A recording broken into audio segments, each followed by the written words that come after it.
Metro നഗരമായ കൊച്ചിയെ സമാന്തരമായി നിയന്ത്രിക്കുന്ന മയക്കുമരുന്ന് കൊട്ടേഷൻ മാഫിയകൾക്ക് പിന്നാലെ വൻകിട പണക്കാരെ തൃപ്തിപ്പെടുത്താൻ പെൺകുട്ടികളെ വിദേശത്തേക്ക് കടത്തുന്ന രാജ്യാന്തര സെക്സ് റാക്കറ്റുകളും നഗരത്തിൽ വേരൂന്നിയതായി വ്യക്തമായ തെളിവുകൾ പുറത്ത്. മോഡലിംഗ് മോഹങ്ങളുമായി നടക്കുന്ന പെൺകുട്ടികളെ ചതിക്കുഴിയിൽ വീഴ്ത്തി ദുബായിലേക്ക് കടത്തുന്ന പെൺവാണിഭ സംഘത്തിലെ 3 പ്രധാന കണ്ണികളെ മരട് പോലീസ് അറസ്റ്റ് ചെയ്തതോടെയാണ് കൊച്ചിയിലെ കറുത്ത അധോലോകത്തിന്റെ ഞെട്ടിക്കുന്ന വിവരങ്ങൾ പുറത്തുവരുന്നത്. പൊന്നാനി സ്വദേശി മഞ്ജിമ, ആലുവ സ്വദേശിനി അലീന, തിരുവനന്തപുരം സ്വദേശിനി സിന്ധു എന്നിവരാണ് പോലീസിന്റെ പ്രത്യേക അന്വേഷണ സംഘത്തിന്റെ വലയിലായത്. കൊച്ചിയിൽ നിന്നും മുംബൈയിലെ ഒളിത്താവളത്തിൽ നിന്നും സാഹസികമായാണ് ഇവരെ പോലീസ് പൊക്കിയത്. സിനിമ, ഫാഷൻ രംഗത്തെ ചില പ്രമുഖരും കേരളത്തിലെ വൻകിട ബിസിനസ് റാവുകളും ഉൾപ്പെട്ട സമാന്തര ശൃംഖലയാണ് ഈ മനുഷ്യക്കടത്തിന് പിന്നിലെന്ന് പോലീസ് ഉറപ്പിച്ചു കഴിഞ്ഞു. ഗ്ലാമർ ലോകത്ത് തിളങ്ങാൻ ആഗ്രഹിക്കുന്ന 25-കാരിയായ യുവതി നൽകിയ പരാതിയിലാണ് വിദേശത്തേക്ക് നീളുന്ന ഈ പെൺവാണിഭത്തിന്റെ ചുരുളഴിയുന്നത്. ദുബായിൽ നടക്കുന്ന വൻകിട ഫാഷൻ ഷോകളിലും കോടികളുടെ പരസ്യചിത്രങ്ങളിലും വേഷം നൽകാമെന്ന് വാഗ്ദാനം ചെയ്താണ് പ്രതികൾ ഇരകളെ കണ്ടെത്തുന്നത്.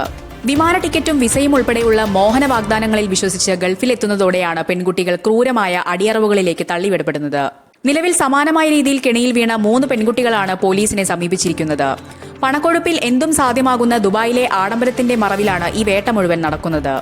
വിദേശത്തെ വിമാനത്താവളങ്ങളിൽ ഇറങ്ങുന്ന പെൺകുട്ടികളെ പ്രതികൾ നേരെ എത്തിക്കുന്നത് പുറം ലോകവുമായി യാതൊരു ബന്ധവുമില്ലാത്ത രഹസ്യ ഫ്ളാറ്റുകളിലേക്കാണ്. അവിടെ എത്തുന്നതോടെ യുവതികളുടെ പാസ്പോർട്ടും ഫോണുകളും ബലമായി പിടിച്ചുവെക്കും. രക്ഷപ്പെടാൻ ശ്രമിക്കുന്നവരെ ക്രൂരമായ ശാരീരിക പീഡനങ്ങളും മർദ്ദനങ്ങൾക്കും ഇരയാക്കുകയാണ് പതിവ്. തുടർന്ന് പെൺകുട്ടികളുടെ പ്രതിരോധം പൂർണ്ണമായും തകർക്കുന്നതിനായി ഇവരുടെ ഭക്ഷണത്തിലും പാനീയങ്ങളിലും മാരകമായ കെമിക്കൽ ഡ്രഗ്സുകൾ നിർബന്ധപൂർവ്വം കലർത്തി നൽകും. അമിത ലഹരി ഉപയോഗം മൂലം പെൺകുട്ടികൾ അബോധാവസ്ഥയിലാകുന്നതോടെയാണ് പ്രതികൾ തങ്ങളുടെ പണക്കാരായ ആവശ്യക്കാർക്കായി ഇവരെ കാഴ്ചവെക്കുന്നത്.